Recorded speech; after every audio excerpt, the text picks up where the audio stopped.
Welcome to Listen Up, the Fisher Bible Podcast. I'm Samuel, and we're going to try an experiment. So, I love the book of Proverbs. The book of Proverbs is, in my opinion, one of the most fun, most enjoyable books in the Bible. I've learned so much from it over the years, and I think that it is just sound, super great stuff to live by. So, we're going to go through. I'm going to go through each chapter over the next couple of days. I might just pick out one verse, or I might do something a little bit longer on it, but we're going to kind of go through it together and just hopefully learn and grow as we go. So, quick intro on Proverbs. It was written by Solomon. If you don't know who Solomon is, he was the son of David. If you don't know who David is, he was one of the kings over the nation of Israel. If you don't know what the nation of Israel is, the nation of Israel is essentially the people group that God used to bring Jesus into the world. So if you don't know who Jesus is, he is the one who died for our sins so that we could be brought into right relationship with God, not just right relationship with God, so that we could be transformed from the inside out, so that our lives could be redeemed, and so that we can live forever with God. So he is the one that essentially delivers our souls from addictions, from sin, from lying, stealing, coveting, all of these things, and grows us into the best version of ourselves possible, which is the version that's the most like Jesus.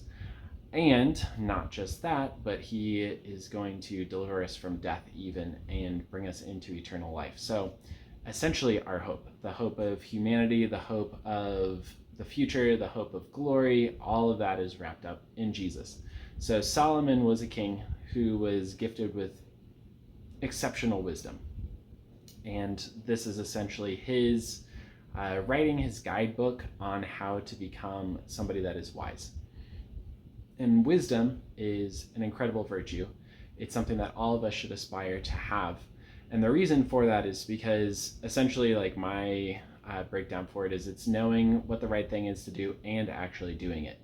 And if we consistently know what the right thing is to do and we do that, it is only going to lead to a more joyful, abundant, thriving life, which is, I think, what most of us want.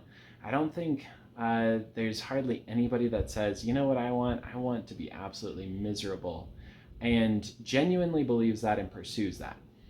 It'd be really easy to achieve, but I think that a lot of the time we're tricked. We think, oh, this thing is going to make me happy, and it really actually steals our joy at the end of the day. So Solomon basically tells us how to walk in the way of wisdom, which is the way that is going to grow us as people.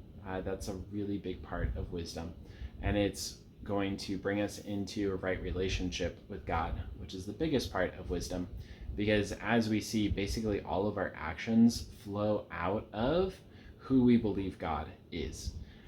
Because who you believe God is and actually live, that is one of the biggest determining factors on the decisions that you make in life. So we're going to hop into Proverbs from here. Hopefully that's enough of an introduction and you kind of know what this book is. Essentially, it's about right living. So another way that you could say this is like, these outline some of the moral laws of the universe, some of the relationship laws of the universe. They don't really go over like the physical laws of the universe necessarily, but they do go over the moral laws of the universe and relational laws and other things like that. So essentially like the soul and the spirit laws of the universe. So these are laws that are not easily broken without suffering the consequences of it. And they are things that are not like 100% dogmatically true 100% of the time. So there's some of these verses in here where it says things and there are exceptions to those rules, at least in the short term or in certain perspectives. But generally speaking, these things, it's kind of like, what goes up comes back down. It's They're just things that it's like, man, it is so hard to escape that. Now, can you throw wings on and fly for a lot longer before you come down? Yes, you can. And are there certain things that you can kind of skirt around as far as what Proverbs talk about, and you'll be fine for a while? Like, yes, you can. Is there such a thing as free will? And you can be doing everything that you can to be at peace with people, and yet people will still do unreasonable actions. Yes, that will happen. Even though Proverbs says, like, if you raise up a child in the way that they should go, they will not depart from it when they're old. Like, that is generally true, but that child also has free will, so they can make foolish decisions. And you raising them in the right way does not guarantee that they will not do something that's foolish. So here we go. This is what it says this is like the very start of Proverbs. So this is chapter 1. So the Bible is split up into chapters, and then each chapter is split up into verses. So if I say chapter 1, verse 8, you'll be able to open up the Bible, go to the book of Proverbs, look in chapter 1, and then look at verse 8 and follow along with what I'm doing. So I'm just going to start reading in chapter 1, verse 1. It says, "The Proverbs of Solomon, the son of David, king of Israel." And then he says, so this is his purpose for writing the book: "To know wisdom and instruction, to perceive the words of understanding, to receive the instruction of wisdom, justice, judgment, and equity, to give prudence to the simple, and to the young man knowledge and discretion." So those are all the reasons that he's writing this book, is so that people would have and know those things. And here we come across our first character. So this is the simple person.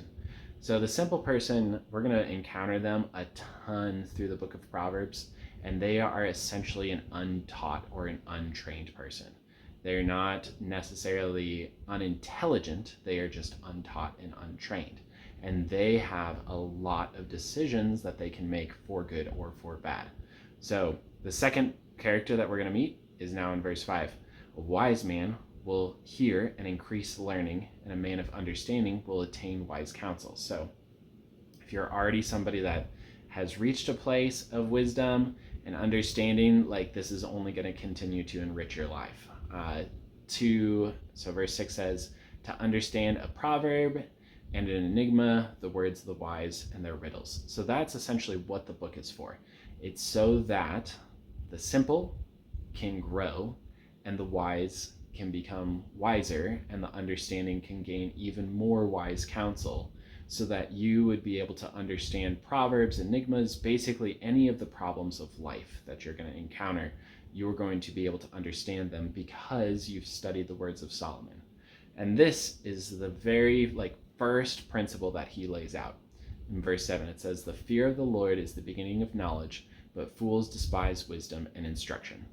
So the very foundation, the absolute minimum, the door to entry, the 101, the most key, important, crucial thing is that the fear of the Lord is the beginning of knowledge. So basically, the way that I see this, and if I was going to try to explain it in a quick, succinct way that's easy to understand, I would say that everybody has basic assumptions. And your basic assumptions dramatically determine the choices that you make in life. If your base assumption is that everybody hates you, then you are going to make decisions based on that base assumption. And unless if there's an incredible weight of evidence to overturn that base assumption, it is incredibly difficult to make any other decision based on any other sort of knowledge, because it's such a fundamental understanding. So if your fundamental understanding is not that God exists and there is a right way to live because God exists, then you have missed the beginning of knowledge, and you've missed the beginning of understanding. And that knowledge that God exists and there's a right way to live in front of him will dramatically inform every single decision that you make, every principle that you hold, every value that you have, every virtue that you exalt. And you have to make that kind of a decision, because if you don't believe in God, then you've said that there is no God, and that is a governing principle essentially over your whole life. It's a foundation for every decision that you make. Because if there is no God, then can there even be morality? And if there is morality, then it's either based on the laws of survival and nature, or it's just based on human constructs, and it quickly changes the way that you live your life. Because if God exists and we have to live rightly before him, then what we do matters, even if nobody sees that thing. And what we do matters because God has set a standard for the way that we ought to live, and he will hold us accountable to that standard. And so there's a lot of decisions that instead of like asking, well, what feels good, you're asking, but what's pleasing to the Lord? And that can be something that contradicts what feels good. And it will change the decision that you make. So the fear of the Lord is the beginning of knowledge. There's no way, no how, absolutely no way that you can get outside of that rule. And you're either going to have a right understanding of God or you're going to have a wrong understanding of God. But basically, all knowledge starts from who you think God is. And if you're actually going to grow in wisdom, and if you're actually going to put on wisdom, then you have to acknowledge that God exists and that there's a right way to live in front of him. So, in my opinion, that's what the fear of the Lord is knowing that God exists and living in right relationship with him. But fools despise wisdom and instruction. So now we meet our third character, or our fourth, depending on if you think the man of understanding and the man of wisdom are two different people. The fool.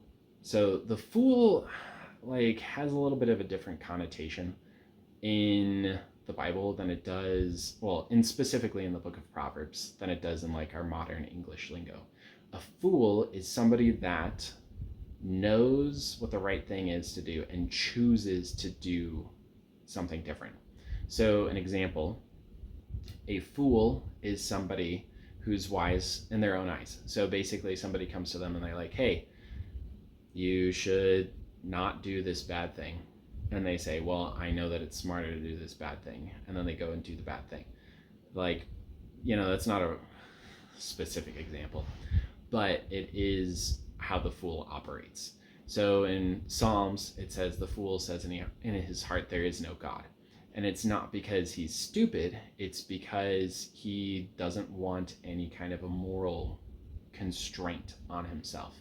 And so somebody who lives without morals is somebody that is a fool from a biblical perspective, because they know the right thing and they choose to ignore it.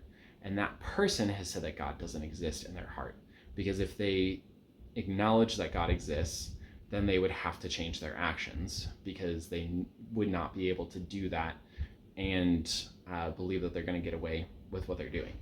So the fool despises wisdom and instruction. So the beginning of wisdom is the fear of the Lord, and that's why the fool despises it, because they want to do what they want to do, regardless of what anybody else says and what the consequences are. So that's our fourth character.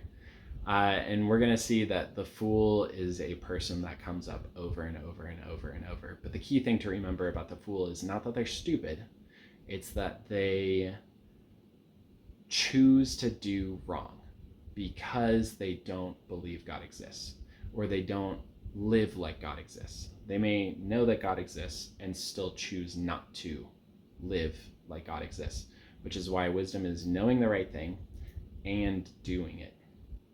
It requires action if you're actually going to be wise. Understanding knowledge and around knowing what the right thing is to do. But wisdom is actually applying that knowledge. It's not just letting it sit and rot in your brain. So now that that's been covered, the foundation, he gets into this first category of people, or this first kind of situation that the world and the flesh try to convince us is a wise thing to do, but is actually not. And a big part of the reason that it's not is because it's so obviously contrary to who God is. So God is somebody who loves justice and he loves mercy, and God hates those who take advantage of the poor and takes advantage of the widow and the orphan. like not okay in God's eyes. But these people that we're going to cover are essentially the people that victimize others for their own material benefit, which is because God exists is one of the stupidest things you can do, because it's heaping up for yourself judgment, and you're going to feel the consequences of it. It's just a question of when, not if. So this is what it says. My son, hear the instruction of your father, and do not forsake the law of your mother, for they will be a graceful ornament on your head and chains about your neck. My son, if sinners entice you, do not consent. If they say, come with us, let us lie in wait to shed blood, let us lurk secretly for the innocent without cause, let us swallow them alive like hell, and whole like those who go down to the pit. So I'm going to pause real quick because I skipped over verse 8 and 9. 8 and 9 is like, okay, so fear God, and then live in right relationship with your parents. So, God's first, your parents are second. Honor those people. And I don't do the best job at this. This is something that I feel like we all continually grow in.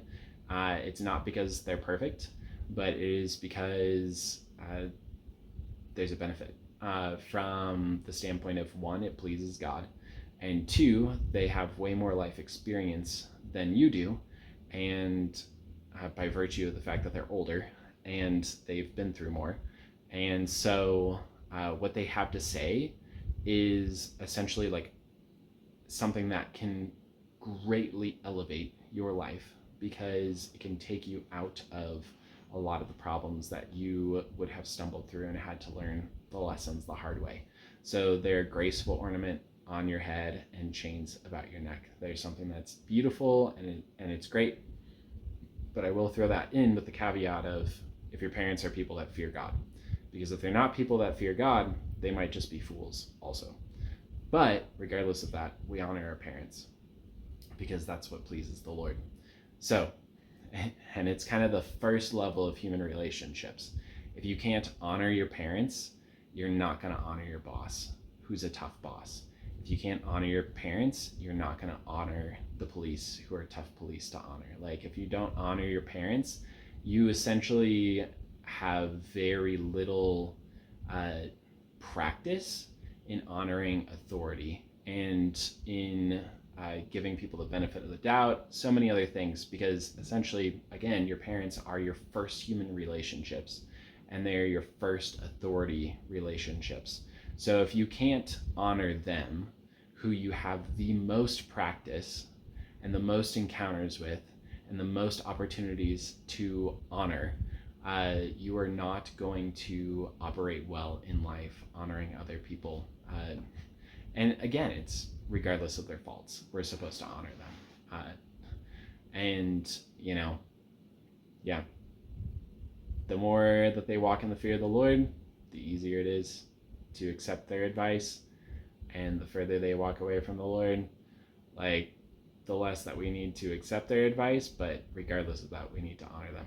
So then it gets into these people that lurk secretly for the innocent without cause, and who basically are like, hey, we're willing to kill people if that's going to get us ahead in life, up to that point, right? So this may be a person that is literally like a gang member who's trying to recruit you into a gang and is saying like, oh, we're just going to rob these liquor stores, we're going to do all this kind of stuff, we're going to beat these people up, we're going to, sell drugs, we're going to do all of these things, and regardless of who we hurt, like, the important thing is that we're getting ahead, and if you join in with us, it's going to be so great.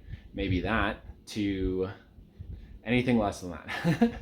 So these are the people that we avoid, because this is the consequence of it. So let's keep reading. Verse 13 is continuing this, essentially their persuasive hook, their marketing scheme on how they're going to get you to join in with them. It says, we shall find all kinds of precious possessions. We shall fill our houses with spoil. Cast in your lot among us. Let us all have one purse, which is, again, a really dumb idea. Why would you want to just have all of your money open to people that are willing to steal and victimize others? Super dumb. Cast in your lot among us. Let us all have one purse. Verse 15. My son, do not walk in the way with them. Keep your feet from their path, for their feet run to evil, and they make haste to shed blood. Surely in vain the net is spread in the sight of any bird, but they lie in wait for their own blood. They lurk secretly for their own lives. So basically, it's like they have a sure outcome, and it is getting punished. So if you do that, there's only one outcome for that kind of life. It may work out for a time, but they are going to get caught. They are going to get punished. They're going to have destroyed relationships everywhere. They're going to have so much regret, and you don't want that. You don't want that, because verse 19, so are the ways of everyone who is greedy for gain. It takes away the life of its owner. So again, that's why I'm saying, like, this is kind of the top tier of this category, but basically people who are greedy for gain, who will do anything to get ahead, are people that don't realize that it's going to destroy their own life. And life is way more than, according to Proverbs, life is way more than just material. Life involves your reputation, it involves your family, it involves your soul. It's not just the physical things that you possess. And that's where our society is backwards. We're kind of out of sync with wisdom because we, don't really understand that. We're like, oh, the only thing that matters is physical. Materialism, like getting ahead financially, is the only thing that matters. It's like your life is so much more than that. It is so much more than that. And when you neglect your soul, you neglect your relationships, your life is going to be destroyed, period. You're going to hate who you are, even if you're really rich. Then we get into verse 20. So this section here, great section. And basically, this is a call to the simple person again. And it is offering them two paths in life. And it outlines the benefits and the consequences of choosing one path and rejecting one path. And so basically the path is, you can choose wisdom, you can choose to grow in wisdom, or you can choose to reject wisdom and pursue any other thing. And if you pursue any other thing, here's what's going to happen to you. So this is what it says. Wisdom calls aloud outside. She raises her voice in the open squares. She cries out in the chief concourses. At the opening of the gate in the city, she speaks her words. How long, you simple ones, will you love simplicity? For scorners delight in their scorning, and fools hate knowledge. Turn at my rebuke. Surely I will pour out my spirit on you. I will make my words known to you. Because I have called and you refused, I have stretched out my hand and no one regarded, because you disdained all my counsel and would have none of my rebuke. I will laugh at your calamity. I will mock when your terror comes like a storm, and your destruction comes like a whirlwind. When distress and anguish come upon you, then they will call on me, but I will not answer. They will seek me diligently, but they will not find me, because they hated knowledge and did not choose the fear of the Lord. They would have none of my counsel and despised my every rebuke. Therefore they shall eat the fruit of their own way and be filled to the full with their own fancies. For the turning away of the simple will slay them, and the complacency of fools will destroy them. But whoever listens to me will dwell safely and will be secure without fear of evil. Again, here's this call. It's like, wisdom is here, basically, because everybody goes through life. Everyone is being given the opportunity to learn and to grow and to learn from their mistakes and to be teachable and to go to those who know more and to choose wisdom. But a lot of people don't choose wisdom. Instead, they choose what feels good, they choose comfort, they choose sin, they choose the easy way out, and those things will cause you to essentially repeat pain in your life over and over. And the more that you reject pain, the more that you reject wisdom, the more that you reject rebuke, the harder it is for you to learn and gain wisdom and grow. And your heart becomes harder and harder and harder, to the point that you just refuse to grow anymore. And the only thing that can happen to you is that your life gets destroyed. So wisdom is there. She's calling out in every place. She's opening her hands. She's saying to the simple, like, hey, I'm challenging you. How long are you going to love simplicity? Choose to put on wisdom. And again, that is a call that every single person receives. And whether or not they choose to accept it is going to set their life's ability to thrive, or it's going to set their path towards destruction. So be somebody that doesn't love being simple. Like, choose to grow in wisdom. Listen, grow, understand, learn. For scoffers, delight in their own scorning. So basically, like, the person that's never going to grow, it's the person who is just set in their ways and loves their own ways and makes fun of wisdom, and who refuses to gain knowledge. Like the person who's like, hey, I'm going to do what I want, regardless of if it hurts somebody or regardless of if it's sin. Like, I hate knowledge. I hate knowing that what I'm doing is wrong. So wisdom calls out, turn at my rebuke. Surely I will pour out my spirit on you, and I will make my words known to you. Wisdom is accessible to anybody. It's not an IQ thing. It is literally a, are you going to be teachable thing? But because they refused, even though wisdom was stretching out its hand and saying, like, I'm ready for you, I'm here, like, please grow.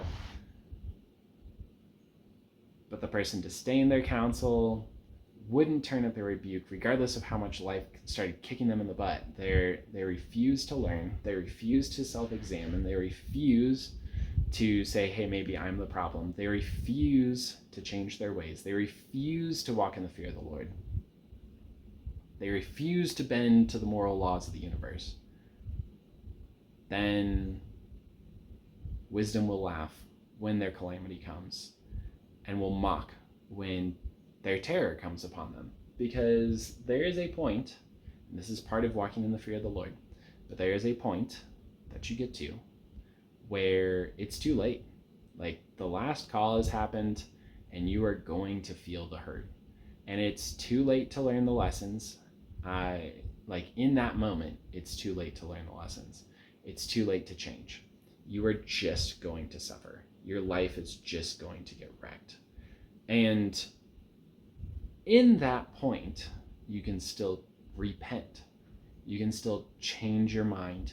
You can still, grow. You can still choose to walk in the fear of the Lord. You can still choose to believe God and submit to his plan for your life and change, which would be the wise thing to do.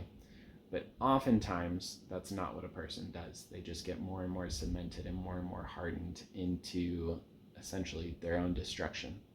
So there's nothing that can save you at that point from pain. Like, you are just going to go through it. And it may even be something that actually physically kills you. And then that's it. Like, it's appointed for a person to die once, and then comes judgment. That's it. Like, so verse 28 says, then they will call on me, but I will not answer. They're going to say, oh, what's the right thing to do? But they're not going to know. Because they hated knowledge and did not choose the fear of the Lord. They would have none of my counsels and despised my every rebuke. Therefore they shall eat the fruit of their own way. So it's like, hey man, you're going to have to eat it. Like, you're going to have to feel the consequences of that. And be filled to the full with their own fancies. For the turning away of the simple will slay them, and the complacency of fools will destroy them. And, yep, like I said, everybody has a choice. And if you choose not to grow, or if you choose to live in sin, like, it's just going to destroy you. It's going to catch up with you. There's no, this is one of the laws of the universe, essentially, the moral laws of the universe, is that the consequences of your actions will catch up to you. So if you are sowing to the flesh of the flesh, you'll reap destruction. But if you're sowing to the spirit of the spirit, you will reap everlasting life. Like, it will catch up with you.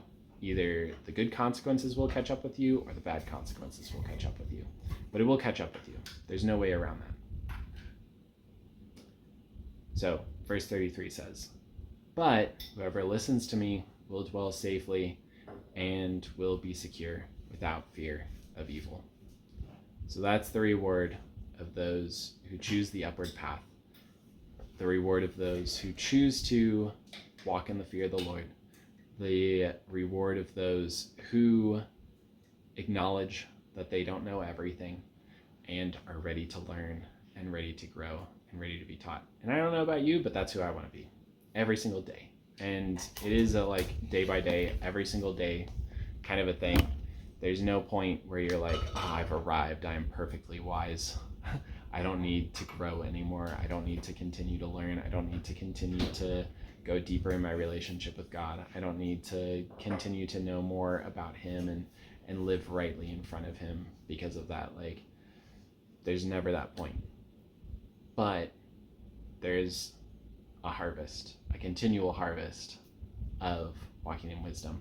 So I hope this was encouraging to you as we go through Proverbs more. I feel like this chapter in particular is really necessary to outline the whole thing so that you kind of understand what we're going through in Proverbs. So I will say, as an introduction, one of the other important things about understanding Proverbs is that the way that Proverbs work is it's a contrast or complement of ideas. So usually you have a line like the fear of the Lord is the beginning of knowledge, and then you either have a line that complements that, so it expands on that thought, or it contrasts that thought. So then it's but fools despise knowledge, they despise wisdom. So that's the contrast. Or it's the fear of the Lord is the beginning of wisdom, and those who delight in the law of the Lord will harvest the fruit of righteousness. So it expands on the thought. So as we go through Proverbs, and whether that's 10 verses in Proverbs, 1 verse in Proverb, whatever it is, you'll see either this contrast or complement kind of a pattern. So thanks for being here. If you enjoyed it.